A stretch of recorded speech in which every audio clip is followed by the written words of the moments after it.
तो guys MacBook air M4 launch हो चुका है। मैं एक वीडियो बना चुका हूँ कि आपको M2, M3 और M4 मैकबुक एयर में से कौन सा लेना चाहिए। अब इस वीडियो में हम डिस्कस करेंगे कि क्या आपको एक iPad Pro M4 लेना चाहिए या आपको एक मैकबुक एयर M4 लेना चाहिए, क्योंकि गाइज दोनों की जो MRP है वो सेम है। 1 लाख रुपए के आते हैं दोनों, 99,900 के, और दोनों में M4 चिप आपको देखने को मिलती है। दोनों में आपको 256 GB की स्टोरेज देखने को मिलती है जो स्टार्टिंग स्टोरेज है।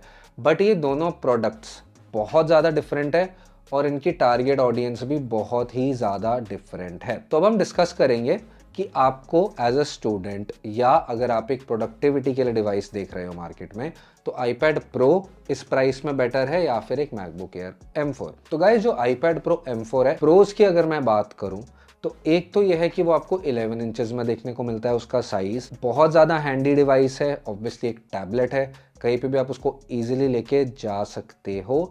बाकी उसके अंदर आपको 120 हर्ट्ज का डिस्प्ले देखने को मिलता है।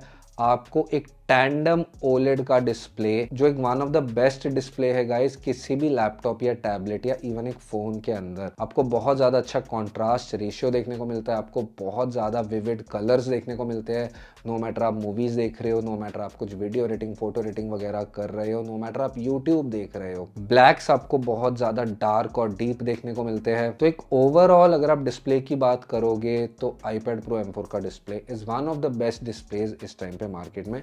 ब्राइटनेस भी उसकी बहुत ज़्यादा नेक्स्ट लेवल चली जाती है। तो अगर आप अपने काम के साथ साथ नेटफ्लिक्स वगैरह, अमेजॉन प्राइम वगैरह इस टाइप की चीज़ें देखते हो, थोड़ी बहुत वीडियोस वगैरह देखते हो, रात को लेटे हो अपने बेड पे लाइट ऑफ करके अंधेरे में वीडियोस वगैरह, मूवीज़ वगैरह देखते हो, तो iPad Pro M4 पे जो आपको एक्सपीरियंस देखने को मिलेगा वो आपको अपने टीवी पे भी नहीं देखने को मिलेगा, अनलेस आपके पास एक LG या सोनी का कोई OLED टीवी हो, जो मोस्ट ऑफ द लोगों के पास नहीं होता है। तो वो जो आपको एक एक्सपीरियंस देखने को मिलता है वो बिल्कुल ही एक डिफरेंट एक्सपीरियंस है। ऑब्वियसली एक USB-C का पोर्ट देखने को मिलता है, उसके अंदर आपको 8 GB की रैम देखने को मिलती है, आपको M4 का प्रोसेसर देखने को मिलता है। iPad Pro M4 बहुत ही ज़्यादा पतला है, बहुत ज़्यादा थिन है, बहुत ही ज़्यादा लाइट है, उसको ईजिली आप कहीं पे भी कैरी अराउंड कर सकते हो। टच स्क्रीन डिवाइस है, तो अगर आप एप्पल पेंसिल वगैरह यूज़ करते हो या अगर आप कोई और थर्ड पार्टी पेंसिल भी यूज़ करते हो, नोट्स वगैरह लेते हो, नोट्स वगैरह लिखते हो, अगर आपको बहुत ज़्यादा राइटिंग वगैरह करनी होती है अपने डिवाइस के ऊपर, तो iPad Pro इसमें सबसे ज़्यादा बेस्ट है।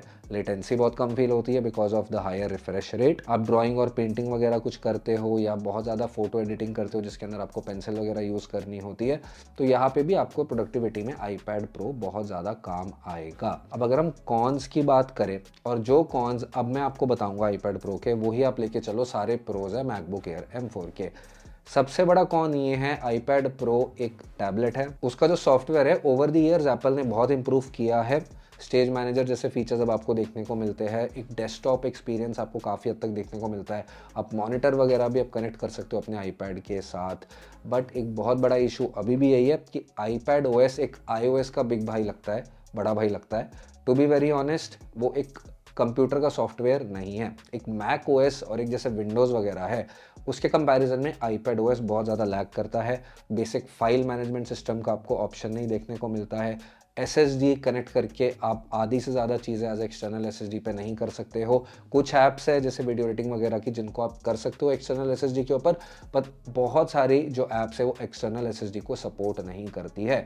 एक मैकबुक एयर में अगर आप एक 256 GB का वेरिएंट भी लेते हो और अगर आप एक 1 TB की एक्सटर्नल SSD ले लेते हो, तो आप उसको as a different storage unit use करके अपना सारा काम उसके ऊपर कर सकते हो। iPad पे आप ये चीज़ नहीं कर सकते हो, iPad Pro पे भी आप ये चीज़ नहीं कर सकते हो। मैंने बहुत बार बहुत लार्ज फाइल्स को ट्रांसफ़र करने की कोशिश करी है अपनी SSD के ऊपर, जो एक्सटर्नल SSD iPad Pro से, जैसे 4-5 हज़ार फ़ोटोज़ हो गई एक साथ या बहुत बड़ी बड़ी वीडियोज़ की फाइल्स हो गई, वो हमेशा फेल हो जाता है क्योंकि इन दी एंड iPad OS एक मैक OS की तरह नहीं फंक्शन करता है। आप बहुत सारी टैब्स साथ में नहीं खोल सकते हो, आप ब्राउज़र से कुछ भी रैंडम डाउनलोड नहीं कर सकते हो। तो बेसिकली जैसा मैंने कहा, एक फाइल मैनेजमेंट सिस्टम, एक डेस्कटॉप का मैनेजमेंट सिस्टम जैसा आपको मैक के ऊपर या विंडोज़ के ऊपर देखने को मिलता है, वो आपको iPad के ऊपर नहीं देखने को मिलता। इसी के साथ और कौन ये आ जाते हैं कि iPad के साथ आपको कीबोर्ड अलग से खरीदना पड़ता है, आपको एक ट्रैक पैड या एक माउस अलग से खरीदना पड़ता है, और वो सब लेने के बाद भी आपको एक प्रॉपर कंप्यूटर वाली फील नहीं आएगी। बहुत सारे सॉफ्टवेयर्स जो एक मैकबुक के ऊपर या एक विंडोज़ के लैपटॉप के ऊपर बहुत बढ़िया चलते हैं, फॉर एग्जांपल प्रीमियर प्रो हो गया, फोटोशॉप हो गया, एप्पल का फाइनल कट प्रो हो गया, डाविंची रिजॉल्व हो गया, ये सारे जितने भी सॉफ्टवेयर्स हैं ये आईपैड के ऊपर वैसे फंक्शन ही नहीं करते हैं जैसे ये एक मैक या विंडोज़ के ऊपर करते हैं। फाइनल कट प्रो आप एक बार यूज़ करके देखो मैकबुक के ऊपर और आईपैड के ऊपर, आपको ज़मीन आसमान का डिफरेंस देखने को मिलेगा।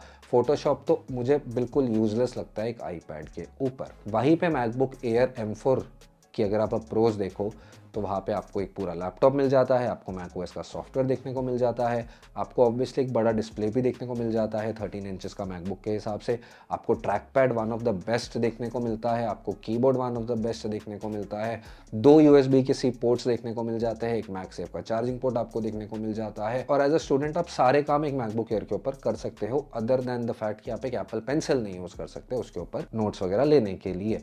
बट अगर आपको प्रॉपर सॉफ्टवेयर्स का एक्सपीरियंस लेना है, अगर आपको एक प्रॉपर डेस्कटॉप का एक्सपीरियंस लेना है, तो गाइज आपको मैकबुक ही लेना पड़ेगा।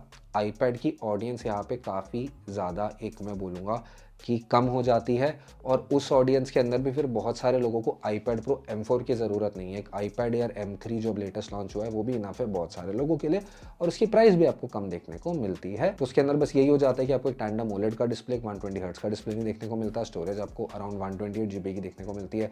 आईपैड प्रो M4 में आपको स्टार्टिंग स्टोरेज 256 GB की देखने को मिलती है। फिर छोटे मोटे और फीचर्स आ जाते हैं कि आपको 4 स्पीकर की जगह 2 स्पीकर देखने को मिलते हैं, बट मोस्ट ऑफ द लोगों के लिए ये कोई डील ब्रेकर नहीं है।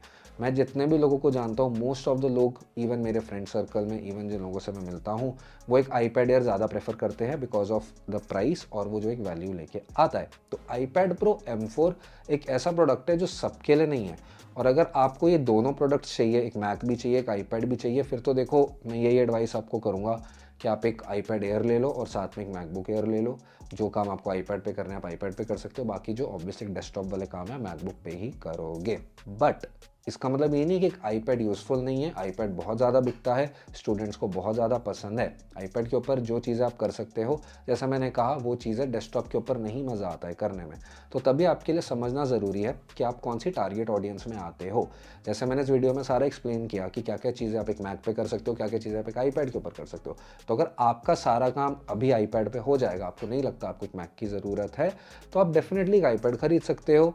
थर्ड पार्टी कीबोर्ड्स वगैरह भी देखो सस्ते मिल जाते हैं, आपको जाके एप्पल का मैजिक कीबोर्ड लेने की ज़रूरत नहीं है। बट मैं हमेशा ही कहता हूँ कि अगर आपने एक ही डिवाइस लेना है, आप बजट पे चल रहे हो, आपके पास ज़्यादा पैसे नहीं है स्पेंड करने को, तो मोस्ट ऑफ द लोगों को एक मैकबुक एयर M4 लेना चाहिए।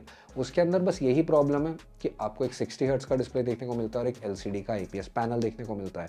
तो वही बात आ जाएगी कि अगर आप मूवीज़ वगैरह देखते हो तो आपको इतना मज़ा नहीं आएगा जो आपको एक आईपैड प्रो M4 के ऊपर आएगा। प्लस एक लैपटॉप इतना हैंडी भी नहीं होता है, रात को आप लेटे हो तो आप टैबलेट को आराम से हाथ में पकड़ सकते हो। बट फिर जैसे मैंने कहा, वही बात आ गई, टारगेट ऑडियंस अलग अलग है, यूज़ केसेस दोनों डिवाइसेस के अलग अलग है। और अब अगर हम एंड में प्राइसिंग की बात करें, तो मैंने 1 साल हो गया आईपैड प्रो M4 को रिलीज़ हुए, मैंने कोई बहुत बड़ा डिस्काउंट अभी तक आईपैड प्रो M4 के ऊपर नहीं देखा है। होपफुली बिग बिलियन डेज के आसपास होगा, बट 10,000 रुपये तक का मैक्स मैंने स्टूडेंट ऑफर्स या कैशबैक वाले ऑफर्स देखे अभी तक आईपैड प्रो M4 के ऊपर। वहीं पे भी MacBook air M4 pre order पे फ्लिपकार्ट के ऊपर 1 लाख का था, उसके ऊपर आपको 10,000 रुपये इंस्टेंट डिस्काउंट बैंक का मिल रहा था और 5,000 रुपये ऑफ आपको फ्लिपकार्ट के ऊपर ही मिल रहा था। तो जिन लोगों ने उस टाइम पे ले लिया तो उनको 85,000 का मिला है। बाकी आपको मैं लिख के दे रहा हूँ कि आने वाले टाइम में आपको मैकबुक एयर M4 के ऊपर काफ़ी अच्छे डिस्काउंट्स भी देखने को मिलेंगे, बिग बिलियन डेज वगैरह पे भी आपको अच्छे डिस्काउंट्स देखने को मिलेंगे। और एक और चीज़ जो मैंने मिस कर दी स्टार्टिंग में बोलनी, आईपैड प्रो M4 में 8 GB की रैम आती है और मैकबुक एयर M4 में 16 GB की रैम आती है, तो आपको डबल रैम देखने को मिलती है मैकबुक एयर M4 के अंदर। आईपैड प्रो M4 में अगर आपको 16 GB की रैम चाहिए तो आपको 1 TB वाला वर्जन लेना पड़ता है जो बहुत ज़्यादा एक्सपेंसिव आता है। तो उम्मीद है आपको इस वीडियो से हेल्प हुई हो अपना डिसीजन मेक करने में कि एक आईपैड प्रो आपको लेना चाहिए या आपको एक मैकबुक एयर M4 लेना चाहिए। कुछ भी क्वेश्चन है प्लीज़ नीचे कॉमेंट सेक्शन में ज़रूर लिखिएगा। वीडियो अच्छी लगी तो लाइक और सब्सक्राइब कीजिएगा। वीडियो देखने के लिए शुक्रिया दोस्तों।